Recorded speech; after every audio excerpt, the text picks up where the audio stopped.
The Minnesota Attorney General is accepting refund claims from patients defrauded by a local dentist. Woodbury Dental Arts shut down last year after dozens of patients paid thousands of dollars for implants they never received. It was horrible. Brittany Ehrman has been following this story closely and is asking whether anything could have been done to prevent this. What have you learned, Brittany? Well, Lindsay and Kevin, since this happened, patients have been dealing with infections and financial strain. We heard from some former patients who say they're excited about the possibility of getting reimbursed, but money only fixes a fraction of the problem.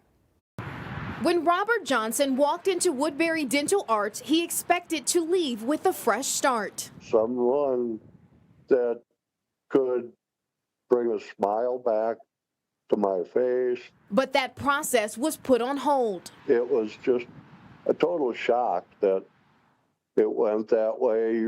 Johnson paid $41,000 for dental work he never received. Passion is for sure. In March of last year, Dr. Marco Kamal shut down his practice without warning, leaving dozens of patients with unfinished dental implants after they paid in full. But now there's hope.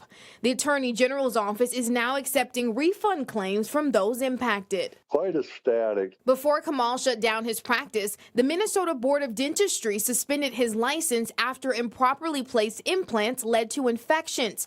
But the Attorney General says Kamal concealed his ineligibility to practice and continued collecting money. I think all of his patients should have been immediately notified as to his license being suspended.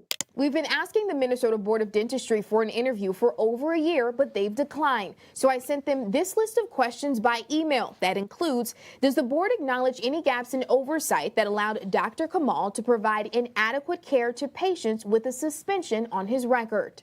The Board of Dentistry got back to us Monday night. They did not directly answer that question, but said they acted promptly to pursue disciplinary action in this case. The board also said they routinely conduct audits and inspections. But it looks like they're trying to turn their page. We'll give them credit for that. After months of delays, some patients have found new dentists to restore their smile. It brings a tear to my eyes.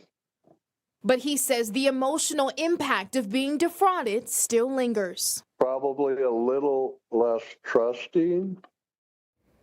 Now, state officials say former dentist Marco Kamal must wait at least 10 years before he can apply for a new license, pay a $500,000 fine, and prove he's capable of practicing safely again.